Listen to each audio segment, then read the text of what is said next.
What's going on, everybody? Welcome into Blazers Uprise Live. It is time to rant about a few different things. We're going to rant about GMs. We're going to rant about Portland media's coverage of the Daryl Morey, you can't call it a firing. Daryl Morey walking away and then quitting. Yeah, the Olshey conversation, the Olshey versus Daryl Morey comparison that's being made a lot right now. I gotta raise my chair up a little too low. There we go. After this, for any of you guys that are down, we'll play some Among Us and we'll chill. If you aren't in our Discord server, we have a Discord server for Among Us. I've been playing that with the community a lot. It's been a lot of fun. It's been cool actually getting to talk with some people in the community. So if you want to join that Discord server, I will plug a link right now for you guys if you want to chill with me and Eric. You down after? Yep. All right, me, Eric, some members of the community, and play a really funny game. I enjoy that game a lot, so I will drop this link in here for you guys. I'm not sus right now. I feel like you and I are just as competitive in that as we are like in real life if we were playing basketball. Oh, yeah. Like, no matter what we do, we're competitive. I'm going to make Eric leave the channel at some point over that game. Because I will hard accuse him when it's not him at some point, and that'll be entertaining as hell. I would stream it, but I feel like half the people that would watch that stream would actually be in the game, and I feel like one person would cheat, so I ain't going to do that. But we do have some basketball conversation for the next 45 minutes or so. There's really only one topic I really want to talk about. Eric, I see you wanted to say something. What's up? I just wanted to say something to Scalabrini. Remember last night I told the truth. Yeah. So yeah. And he chose correctly. We got to rant about GMs though. Before we go enjoy the rest of our night, we got to rant about GMs. All right. Daryl Morey stepped down this morning. All right. It wasn't a firing. Daryl, he quit. He quit. Okay, he quit. He caused a galactic mess, like dumpster fire, and then walked out when the fire was burning the highest. Mm-hmm. And meanwhile, you have Portland media standing around the fire being like, wow, he did a really good job. I don't understand why people think Daryl Morey is such a good GM. All right? I'm just going to come flat out and go straight into things and say it. All right? Portland media loves them some Daryl Morey. The same Daryl Morey that gave Ryan Anderson $20 million a year for 4 years, that gave Eric Gordon $20 million a year for 4 years. You know, those terrible contracts, right? The contracts that Olshey gets killed for the contracts he signed in 2016, even though they don't even matter anymore. But Daryl Morey has had his fair share of bad contracts, right? But Portland media loves them some Daryl Morey because he's willing to go all in. He's willing to make the big move. He's willing to put it all on the line. But you look back at this guy's tenure in Houston. He made the Western Conference Finals twice, if I recall correctly. Yeah, twice. Both recent. Yep. Never got to the finals. You know, he ended up with a injured Chris Paul going into Game 7, which they might have won that game if they didn't have an injured Chris Paul. But, I mean, Neil Olshey had a team that got to the Western Conference Finals with an injured Yusuf Nurkic that whole entire way, right? So if you look at these guys' accomplishments, I can't say that Daryl Morey has accomplished all that much more, and that's with him being gifted James Harden in a pretty terrible trade for the Thunder, right? That was a good move. But since then, other than the Chris Paul move, he has not made a single move that's like, oh, wow, that's a good move. And even the Chris Paul move, he kind of messed up their cap situation to where they had to trade like Montrezl Harrell and a bunch of other pieces, Patrick Beverly, stuff Lou like Williams that too. Was in that trade. Yeah, just to get Chris Paul where he could have managed the salary a little better. He also, a few years prior to that, used a bunch of assets and picks to dump salary so he could try to sign Chris Bosh, and then Chris Bosh didn't sign there. Mm-hmm. He re-signed with the Heat, and fortunately for him, you know, Chris Bosh had some issues medically, so he didn't really that didn't really pan out. But that led to them having the cap space to sign Anderson, like you said, which was terrible. But his first conference finals appearance wasn't until his 8th season as the Rockets GM. Mm-hmm. The first 7 seasons he was the Rockets GM, 3 of the years he didn't even make the playoffs. Mm-hmm. 3 of the other years, they lost in the first round. The only one out of those 7 years they made the second round was the year they beat us in 2009, the Brandon Roy versus I think they had like Artest and Yao Ming and those guys.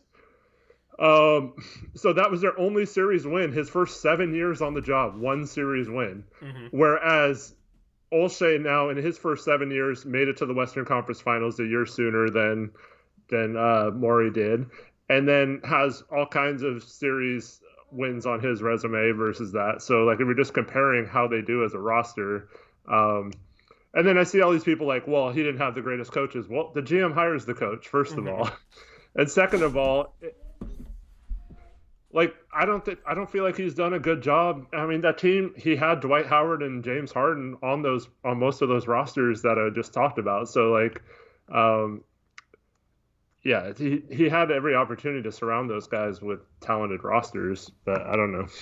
Yeah, it doesn't make sense to me, man, because but like if you're willing to include his 2 finals appearances, are you willing to give Olshey 5 more years? Because he's been on the job for 13 years now. Mm-hmm. So like, do you give what's to say Olshey couldn't do in the next few years a Chris Paul type trade to where he's just the same as Morey, you know? Yeah, but here's the thing. Okay, I'm gonna take this from the start of Olshey's tenure and kind of compare it to when the Rockets traded for James Harden, because it was the same summer, right? Yeah. Thing is, Neil Olshey drafted potentially the greatest Blazer in franchise history, but he gets absolutely no credit because the talk around him is, oh, well, they were going to make that pick anyway, and Chad Buchanan liked him and all that. You got to give Olshey some credit, right? The thing is, oh, Daryl Morey went out and got a superstar for almost nothing. Yeah, but I feel like most GMs in that situation would have done so. I believe they had cap space and they had a couple late lottery picks, and it just so happened that the Thunder were trying to dump Harden because they didn't want to pay him. You know what I mean? There was some luck there on Daryl Morey's end. That's not just Daryl Morey being some amazing negotiator, because he hasn't gotten good value really in a trade since then. You know, Chris Paul is probably the best trade since then, but he had to give up Montrezl Harrell, Lou Williams, Patrick Beverley, and I believe a pick or two, right? So that's the thing. All right, so if you talk about Olshey drafting Damian Lillard, Daryl Morey trading for James Harden, I feel like if you're unbiased, that's pretty on par with each other, okay? What have they done since then?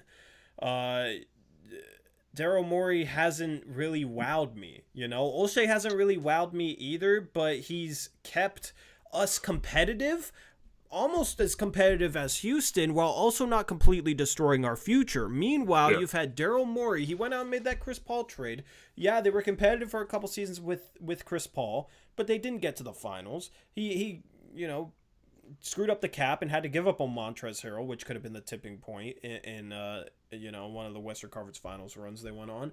And then what? He made one of the worst trades in trading Chris Paul for Russell Westbrook. And I was saying that at the time. Everybody's like, oh my goodness, they went out and got Russell Westbrook. He's better than Chris Paul. And I was literally sitting here saying, like, yeah, Westbrook, you can consider him better than Chris Paul, but it's not about that. It's about his fit next to Harden, and Westbrook and Harden don't fit next to each other. Oh, well, they played together in OKC, you know, so they'll be fine. Yeah, they also had Kevin Durant then, and they were also completely different players because they were very, very early on in their careers, right? Like, if you put Kevin Durant on that Houston team, a healthy Kevin Durant, they probably make the finals. Like, you know what I mean? Like, that's because it's KD. But those two together did not coexist. That was a terrible trade. He gave up picks, got back a contract in Westbrook, who is now untradeable, has no picks left. That was literally that was a worse move than I think Olshey has ever done, considering his bad contracts he signed, considering, you know, everything that Olshey's done. I think that trade for Westbrook was a worse move ever, because here's what happened. I know you want to say something, but here's what happened, and then I'll let you talk. Having Russell Westbrook on that team forced them to go small, because Westbrook's a non-shooter. He's a non-floor spacer. That didn't work well when Harden had the ball isolating, having Clint Capella and Russell Westbrook on the court together, right? Because that's two non-shooters. Teams could load up on James Harden. It was hard for Westbrook's a guy that he can get to the rim, but, you know, could benefit by extra spacing. So just having Russell Westbrook led them to trading Clint Capella, going small to get that extra shooting on the floor next to Harden and Westbrook to try and make that pairing work. That's why I believe they did that, and that absolutely backfired. They could not compete with the Lakers, and that all the moves they've done since trading for Chris Paul has been backward steps while also losing their future.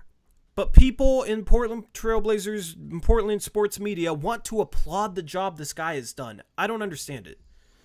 Well, he also, so the year they made to the Western Conference Finals and lost the year Chris Paul got hurt in Game 7, they had Ariza. Hasn't been too bad lately, actually. Oh, you hello. Yeah. All right, yeah, we're back. Just restart that point. We're still lagging. I'll wait till it calms down. Okay.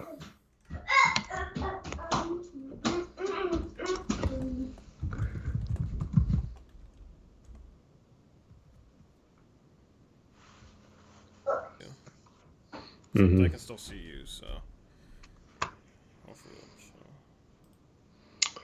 Yeah, our internet is working fine. Yeah, I don't know, man.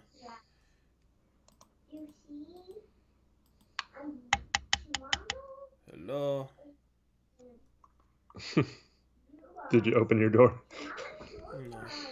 I think we're. All right, we're slowly coming back here. Sorry for the lag hiccup. So I just made my point on. We've got 7 left.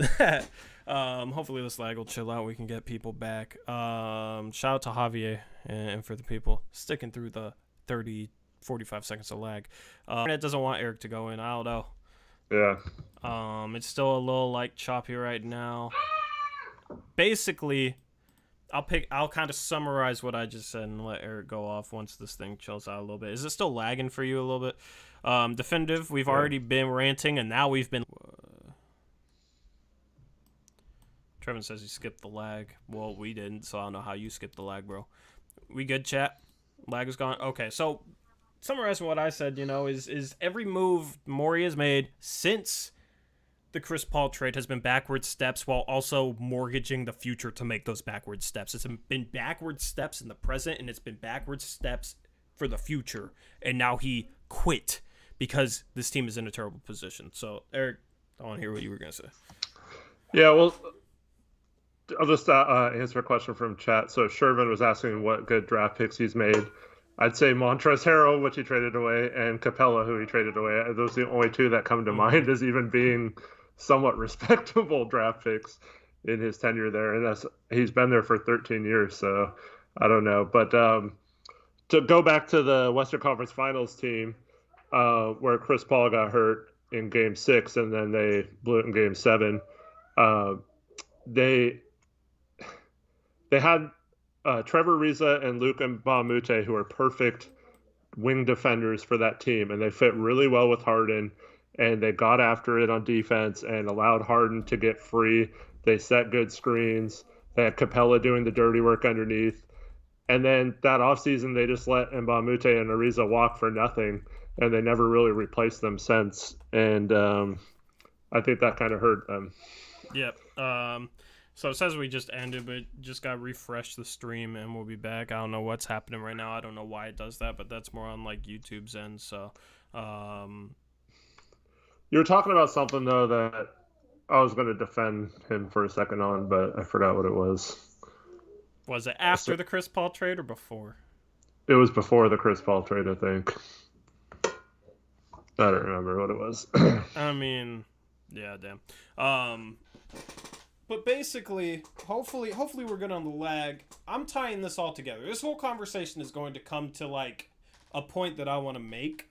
I want to make sure like you've said everything you want to say. I want to make sure that we're not lagging. Because I'm about to get into my rant portion of this because we're gonna tie this back to Olshey and the conversation from Blazers sports media surrounding Neil Olshey and how they're talking about Daryl Morey, right? So here's the thing. in my opinion, he has not made a forward step since the Chris Paul trade. How long ago was that Chris Paul trade? The first Chris Paul trade to bring him in, because trading him out was a mistake. That was what, 2015? No, I think it was. It's like 5 years ago. Was it 17? I'll have to Google this. I think it might be 2016.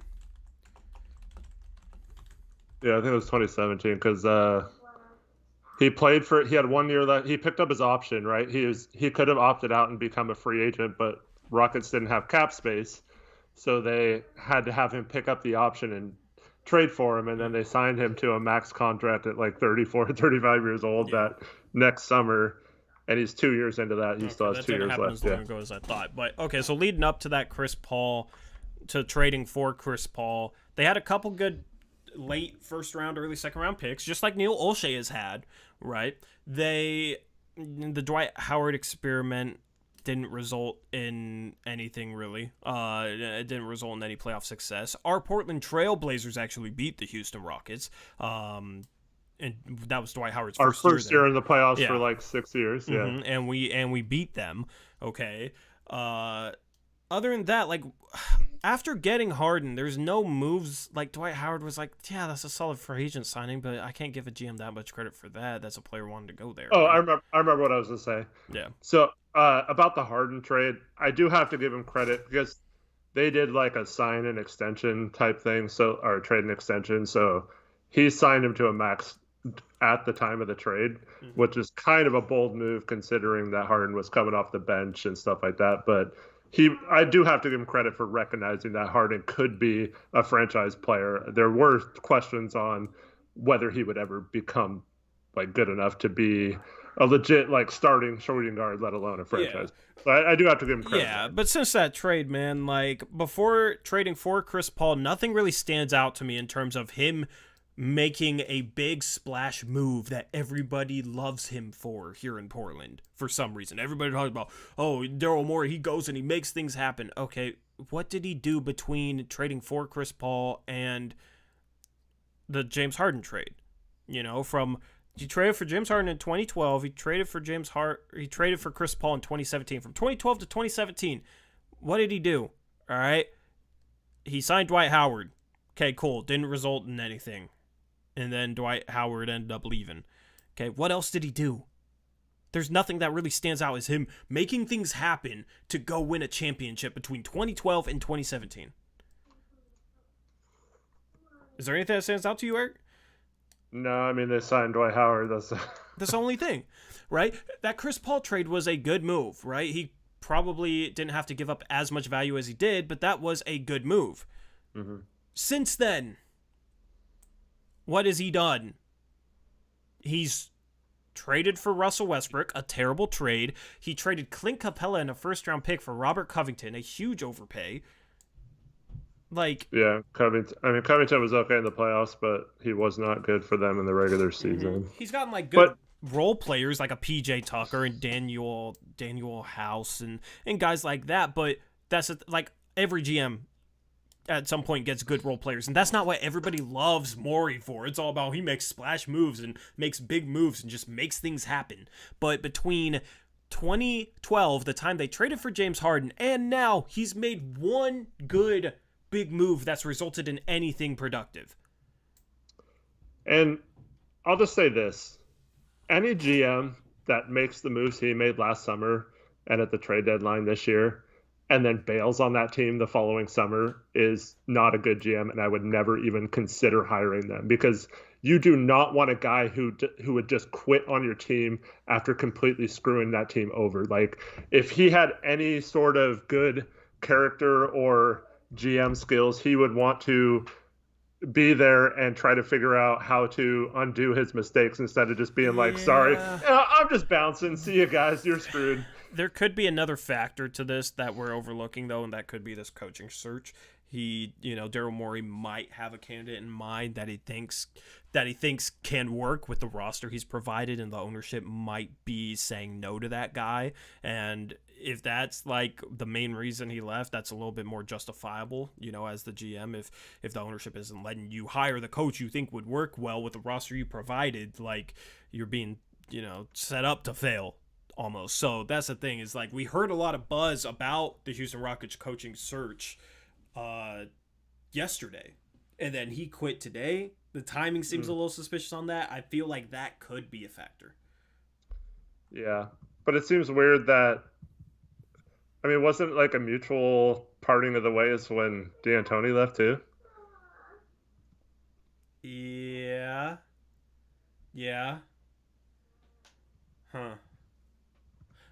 This one was more like Daryl Morey decided to step down. It wasn't like a mutual parting of the ways. I don't know if those were like the same thing with D'Antoni and Daryl Morey, or if it was something different. It's kind of hard to tell. But yeah, I mean, this just ties back to, and this is kind of the overall point that I wanted to make. Too many people are too biased against Neil Olshey. I'm willing to criticize Olshey when I think he messes up. I criticized him at the trade deadline this year. But there's too many people that are biased against Neil Olshey. And this whole day has just been proof of that. The way that Portland Trailblazers sports media, whatever you want to call them, speaking about like Chad Doing, Aaron Fentress, guys like that, they have people that listen to them. So they kind of help the fan base, you know, they kind of guide opinions for the fan base. They kind of, a lot of people just listen to them and just spout the stuff they say. And what they've been saying all day is, Morey is so much better than Olshey. They've been singing Morey's praises. They've been talking about how great Morey is. You have Aaron Fentress saying, oh, well, Daryl Morey stepped down. The Blazers should go trade for James Harden. And then you have people in his comment section saying, oh, well, CJ and Hood. CJ Hood and Anthony Simons, that would get it done. And Aaron Fentress is out here on Twitter saying, yeah, that would probably get it done. I'm not trying to go after anybody. I'm just showcasing how it is. Because here's the thing, right? When Olshey doesn't go get James Harden, and if Harden gets traded somewhere else for a package that we couldn't really match without trading Dame, what will be said? You'll have these sports guys saying, oh, Olshey never makes a big move. We needed James Harden and blah, blah, blah, blah, blah. Right? Or James Harden doesn't get traded and they're still mad like, oh, you should have went and traded for Harden. You know what I mean? Like, it's just so negatively biased and it's not based off realistic stuff. You have people that sing the praises of Daryl Morey being a guy who makes splash moves when since trading for James Harden, he's only made one good splash move in 8 years. But apparently he always makes things happen. But he tries to make splash moves. That's the difference. That's the thing, though, is like, and that's exactly the point. These people don't take into account the repercussions of splash moves because the Houston Rockets, they haven't gotten any further than the Portland Trailblazers in the past 8 years. Their future is a mess. Our future is much, much better than the Houston Rockets. They haven't achieved anything more than us with Daryl Morey as their GM. For 13 years versus 8. Yeah, they haven't achieved anything more than us with Daryl Morey as their GM, with Neil Olshey as our GM. They haven't achieved anything more than us, but their future is in shambles and our future is intact. But somehow, these people think Daryl Morey is a better GM because he's willing to trade Chris Paul for Russell Westbrook. He's willing to give up the 2 unprotected. I don't even know. There's like an unprotected pick in there, isn't there? Yeah, I believe so. Yeah. Chris Paul and an unprotected pick for Russell Westbrook and pick swaps, and he's willing to go make that move, even though Russell Westbrook is worse next to James Harden and worse for that team than Chris Paul is, right? But that's the thing. The people that cover basketball in the Portland area, they don't think deep enough in terms of like, oh, well, how will these two stars fit together? How will Russell Westbrook and James Harden fit together? No, it's just like, James Harden's better than Chris Paul, so Daryl Morey is making things happen, and he's a good GM. That is how it's looked at. Olshey didn't make enough happen, and, you know, we didn't do that well this year. Olshey's a bad GM. It's so, like, simplistic. There's 2 pick swaps and then 2 that are only protected top 4. That's terrible. Bro, like, they don't... Yeah. Like, they're going to suck and not have their picks for multiple years. They're going to be... Bro, like, James Harden will leave in free agency next time his contract's up. He's the type to leave, and I don't blame him for leaving. They need to trade him at some point, right? if they trade him, they're just going to try and recoup the value they gave up for like Russell Westbrook and Robert Covington.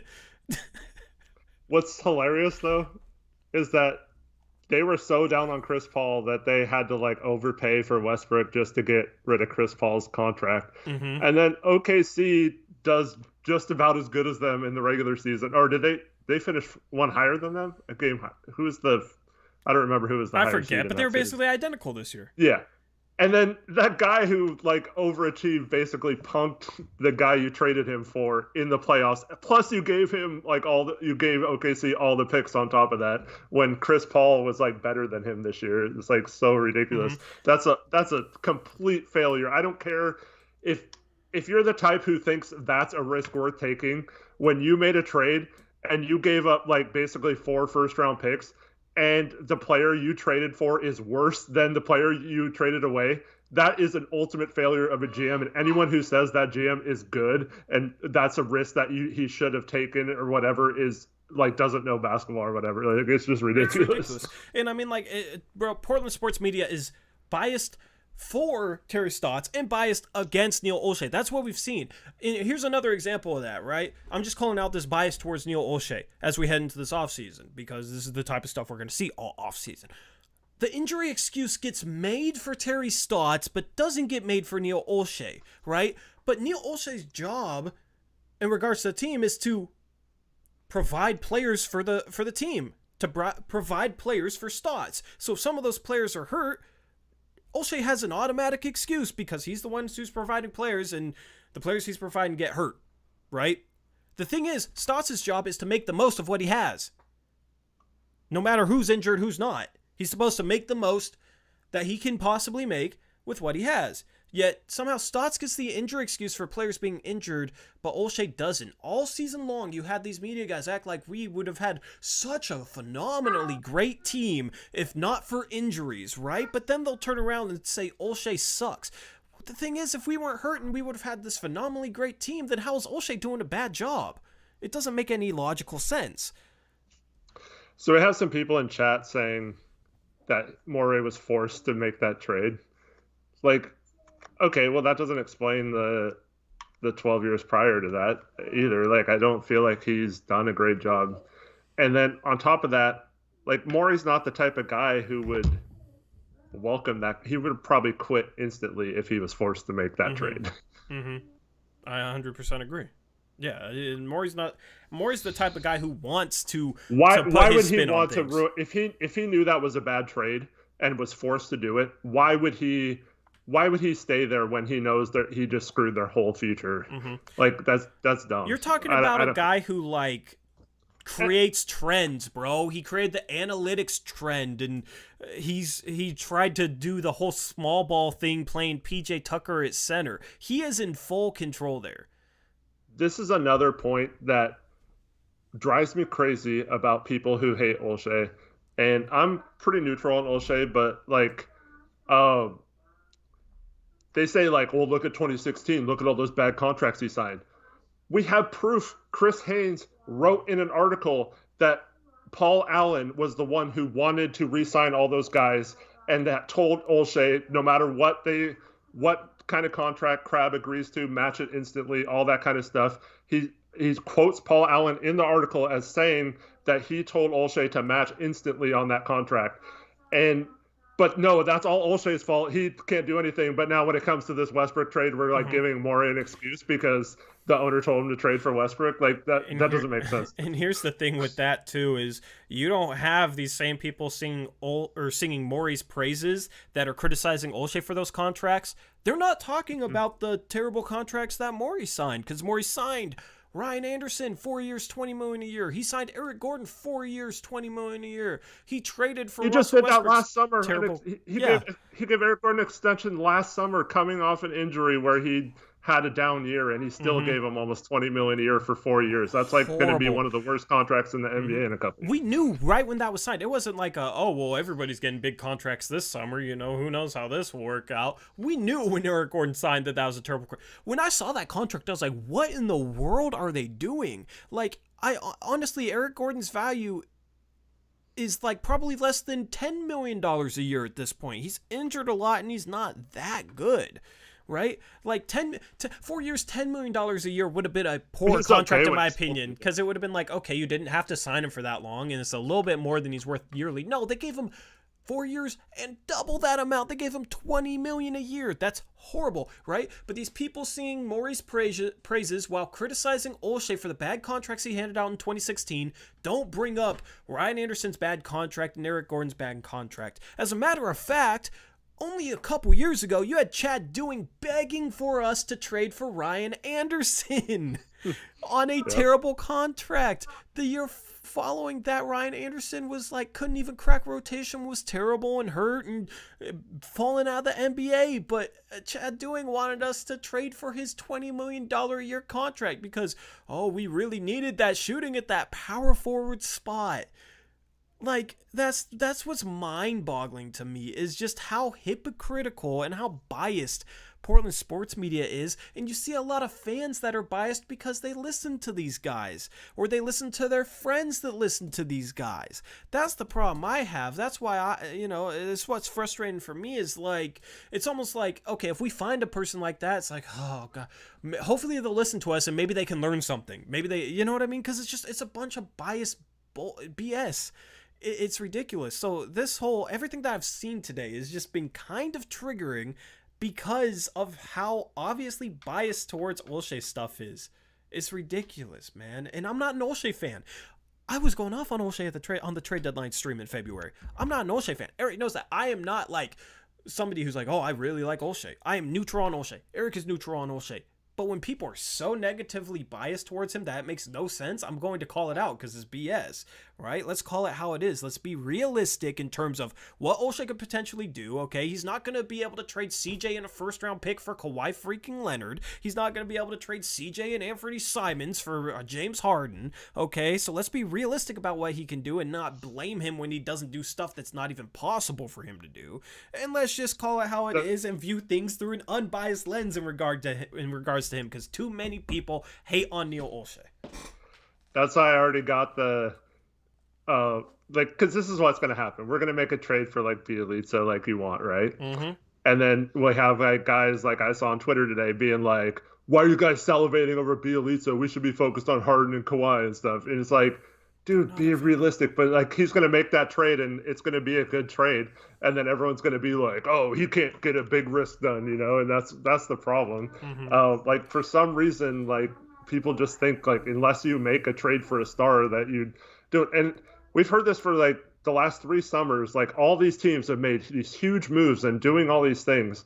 And the Lakers this year are really the only team it's panned out for making a big trade for one of these stars in terms of a championship. In the West, I'm talking about. Obviously, Toronto last year in the East, it worked out as well. But I want to talk about something Alvaro said, and that's, I'm going to preface this by saying both Torrey and I, if we were the owner of the Blazers, would absolutely meddle and want to play GM and do things. So I'm not saying this is a bad thing, because Paul Allen saved basketball in Portland, and I'll be eternally grateful for him being the owner of the team. But since he passed away, Olshey has made the trade for Rodney Hood. He brought in Enes Kanter, which was a good pickup in the buyout market. Mm-hmm. He re-signed Hood, which I thought was the right decision. He drafted Little. I mean, you can say that was pretty much the obvious choice, but still, I think was the right pick at the time. Did he re-sign Nurkic after Paul Allen died, or was that the summer? That was the summer. So Paul Allen died a couple days before the season started. So anything that summer, it would have been Paul Allen, unless he was so sick he wasn't involved. I'm not sure. But that contract is great too. Mm-hmm. But and then I mean, it's not either Olshey or Stotts. It's not their fault that Nurkic, broke his leg or whatever. That's hard to blame anyone for that. But that following summer, I mean, he makes the trade for Whiteside, which I thought was good value, and he was on an expiring deal. I thought that they should have traded him at the trade deadline. I understand why they didn't, because they wanted to make sure Dame had a chance to make the playoffs. I think that was the wrong move long term, but I understand it. But that, to me, he picked the right person in Hood to re-sign out of the 3 we could have. Obviously, Curry signed for more money, so it mostly just came down to Kanter or Hood. Um, you can you can argue about the signing. You know, obviously letting Lehman walk wasn't probably a good idea, and then signing Hazonia and Tolliver probably wasn't the greatest idea. But we're talking about guys who are supposed to be like into the bench stuff, so it's hard to really be too like complain too much about it, even though he could have been better at Yeah, those. but Absolutely. you know what's ridiculous about it is Portland sports media actually liked last offseason after last offseason and going into this past season. You know, oh, we But now finally they're got killing it shooting for it it. Yeah. at the forward spots, and Zach Collins going to break out and blah, blah, blah, right? Then Zach Collins gets hurt, Rodney Hood gets hurt, and then everybody's like, what is Stotts supposed to do? He just doesn't have those guys. You know, those guys would be huge for this team. But Olshey sucks. It doesn't make sense. Yeah, I know. It's funny, but so Jason Peterson perspective or whatever. Mm-hmm. So that was the first guy I saw today. Chad and him talking about, oh, yeah, let's get Murray. Murray would be perfect here. Blah blah blah. That's the same guy who was talking about when Zach went down, we would have been like a 60-win team if Zach didn't get hurt. So like. Yeah. So how can you say that, but then like you want to bring in a different GM? Like this GM literally had the roster that you said would have won 60 games if Zach Collins didn't get hurt. But now you're saying that GM sucks and we should replace him with someone else. Like that makes no sense to me. It doesn't, bro. That's exactly what I'm talking about. He's just biased towards Olshey. That doesn't make any actual sense. And that's how it's going to go this offseason. We'll continue calling it out because we try and call it how it is. You know what I mean? We try and be as unbiased as possible, and it seems like nobody else that covers the team cares about that. It's just like their narratives and their narratives alone, and anything else doesn't matter or is stupid or is, you know, from a donkey, clown, whatever type of insults they want to throw out on Twitter. And it's just it's so silly. It's so silly. So I mean, you guys will see it. That's the thing. Us talking about it now people actually like notice this stuff more. Mm-hmm. You know, not enough. You know, I wish more people would notice this stuff, but I mean, that's just how it goes, and that's how this offseason is gonna go. So yeah, I mean, like, that's the thing is like, you should be trading for Harden or Kawhi, bro. Kawhi is not getting traded. Kawhi is not available. How are you gonna say, oh yeah, he needs to be focused on Kawhi, and if not, then I'm mad. Kawhi isn't available, and Olshey knows that. Okay, James Harden, I don't think he's available. Just because Morey steps down doesn't mean they're trading James Harden. They literally don't, like, they might need to at some point, but I would be surprised to see a Harden trade this summer. So that's the thing is like, okay, so what's Olshey supposed to do? Just like, oh man, I hope one of those guys becomes available. If not, like, I don't know. No, we should be planning moves like, oh, maybe we could use our traded player exception on Bielitsa, you know, who should our mid-level exception targets be, blah, blah, blah. But the problem is, too many people are like, oh, well, if that's our offseason, I'm pissed because we didn't make a splash. But the splash isn't there. I highly doubt a top 20 player gets traded this offseason. I highly, highly doubt that. And the thing is, so both Houston and LA Clippers, right, mortgaged their future to bring in a star this last summer, right? Mm-hmm. We got Paul George and the Clippers and Westbrook on Houston. So they're screwed for the next few years. They can't rebuild. They can't trade Harden and Kawhi and rebuild. They're screwed because they have their pick swaps and their pick. You mean PG and Kawhi? PG and Kawhi? Yeah, PG and Kawhi. They can't make, or they can't trade Harden and Kawhi either. Like, because they'll suck if they do that, right? Harden and Kawhi. Right? Harden and Kawhi. I'm confused. You're talking about both teams? The Houston. Yeah, I'm talking about like not to each other. I'm saying like the Rockets can't trade Harden and the Clippers can't trade Kawhi. Yes, because then they will not be playoff team likely next year, right? And then they have their picks swapped or gone the next few years, so it makes no sense for them to trade for stuff, even if they get a couple picks or get somewhat of a resemblance of talent back for what they gave away. Mm-hmm. It still doesn't add up to the same value they gave away in those trades, most likely. I mean, it's possible like a team could get desperate and do something, but there aren't a lot of teams with the draft capital that the Clippers had last summer, and there aren't a lot of teams that are going to be willing to give up what the Rockets did. So I just don't see it being a good idea. And then you're talking about you don't have your own pick. You have a pick from a team that you just traded Harden to or Kawhi to, which will be a good team then. Like, even if they traded them to the Knicks, an equal talent trade for another star, but that hardly ever happens. Yeah. Oh, good old lag. Like, I think we're back. Yeah, it doesn't make sense for a playoff team without its future picks to trade a star to get worse when they don't have their picks, and trade a star to a team for first round picks when those picks will get better. It doesn't make sense. So and anyway, that's exactly what I'm talking about, Westbrook. If we traded CJ multiple picks for Harden, then the Rockets don't have their own pick. They're a worse team because CJ isn't as good as Harden, and CJ and Westbrook would be terrible. And yeah, then like they're not a they're playoff get team if they do.